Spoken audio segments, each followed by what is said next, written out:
जी तो स्टूडेंट्स इस लेसन में आप लोग लर्न करने वाले हैं अबाउट सीएसएस सिंटैक्स। तो सीएसएस सिंटैक्स बेसिकली बहुत ज़रूरी है, इसको समझना, इसको समझना इसलिए ज़रूरी है। अगर तो आप सिंटैक्स को आइडेंटिफाई कर लेंगे तो आप इजीली जो सीएसएस से स्टाइलिंग करनी है वो आप इजीली कर पाएंगे, ठीक है। अदरवाइज अगर आपको इस सिंटैक्स को अंडरस्टैंड करने में कंफ्यूजन अगर होगी तो फिर आप इसको बहुत ज़्यादा टाइम जो है वो आप लोगों का लगेगा। फॉर एग्जांपल अगर हम बात करें इसकी थोड़ी सी डेफिनेशन की, तो इसमें कुछ इस तरह से है, C S S rule consist of a selector and a declaration block. C S S का जो लिखने का रूल है इसमें हमारे पास एक सिलेक्टर होता है और एक डिक्लेरेशन ब्लॉक होता है। अगर मैं आपको इस पिक्चर से दिखा पाऊँ तो देखें, यहाँ पे मेरे पास एक सिलेक्टर की एग्जांपल है। इन केस मैंने H1 लिखा हुआ है और आपको पता है H1 जो है बेसिकली ये क्या होता है, एक HTML का टैग होता है। तो आप CSS के अंदर अपने किसी भी HTML टैग को टैग नेम से भी सिलेक्ट कर सकते हैं। आप किसी भी HTML टैग को आईडी नेम से या फिर क्लास नेम से भी टारगेट कर सकते हैं। ये चीज़ें हम आगे लर्न करेंगे। अच्छा जी, सिलेक्टर को सिलेक्ट करने के बाद या इम्प्लीमेंट करने के बाद आपने कर्ली ब्रैकेट्स लगानी होती है और उस कर्ली ब्रैकेट्स के अंदर फर्स्ट ऑफ ऑल आपने सीएसएस प्रॉपर्टी का नेम लिखना होता है। फॉर एग्जांपल अब यहाँ पे अगर कलर प्रॉपर्टी है तो इट मीन्स कि मैं जो कलर है उसको चेंज कर रहा हूँ, ठीक है। कौन सा कलर? टेक्स्ट का कलर। और ये दरमियान में आपके पास ये कॉलन लगे हुए हैं, प्रॉपर्टी के बाद कॉलन, और कॉलन के बाद जो वैल्यू लिखी होगी वो बेसिकली उस प्रॉपर्टी की वैल्यू होगी। सिमिलरली आप सेमी कॉलन से किसी भी सीएसएस स्टेटमेंट को टर्मिनेट करके सेम लाइन पे मल्टीपल सीएसएस स्टेटमेंट्स भी लिख सकते हैं, ठीक है।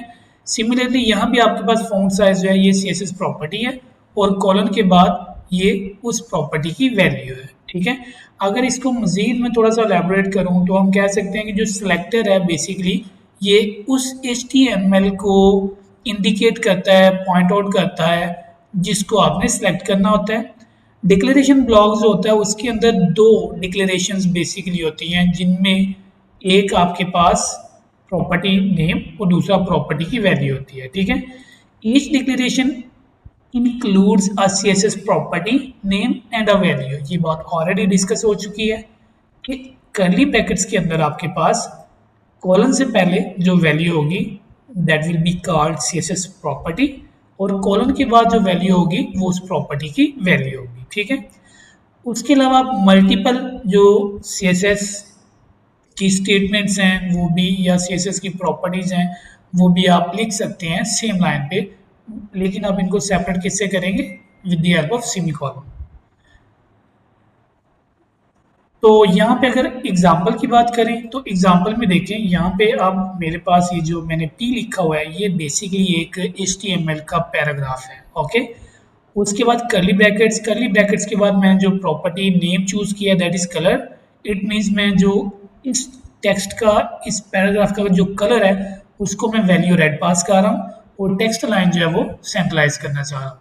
तो डियर स्टूडेंट्स ये तो थी सारी थ्योरी। चलें अब चलते हैं अपने VS कोड पे और प्रैक्टिकली इसको करके देखते हैं।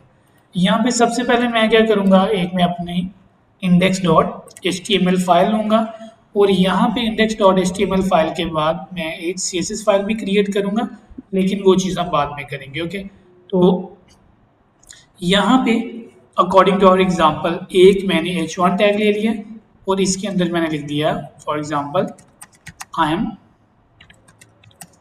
हेडिंग 1। सिमिलरली मैंने एक पैराग्राफ टैग ले लिया और इसके अंदर मैंने जो मेरे पास लॉरम है ये मैंने ऐड करवा दिया 500 वर्ड्स का।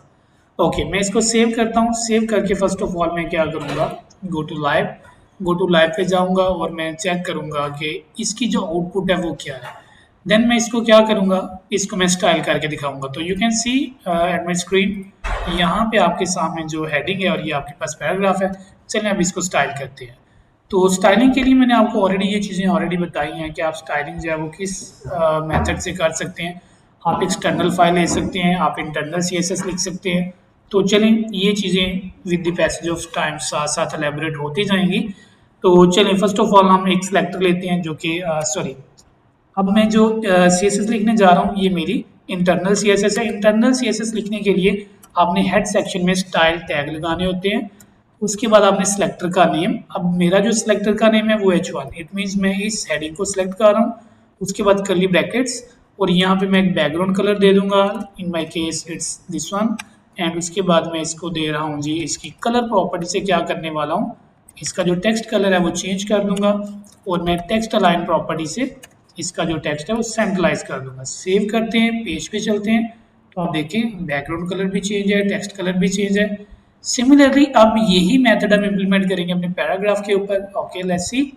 तो यहाँ पे अब ये जो कर्ली ब्रैकेट्स हैं इट मीन्स दैट ये स्टार्टिंग ब्रैकेट और ये क्लोजिंग ब्रैकेट, ये जो बाउंड्री है ये आपके इस H1 की बाउंड्री है, यानी आपका जो H1 सिलेक्टर है उसकी। सिमिलरली आप इस बाउंड्री से बाहर आके अगेन पैराग्राफ के लिए एक अलहदा से कर्ली ब्रैकेट्स का पेयर लगाएंगे और यहाँ पे भी आप जो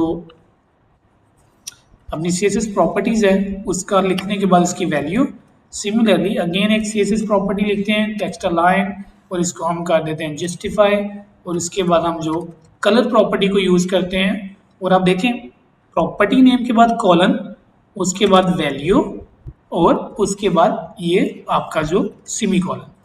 सेव करते हैं, पेज पे चलते हैं तो रिफ्रेश करते हैं। तो इस तरह से आप CSS सिंटैक्स को इम्प्लीमेंट करेंगे।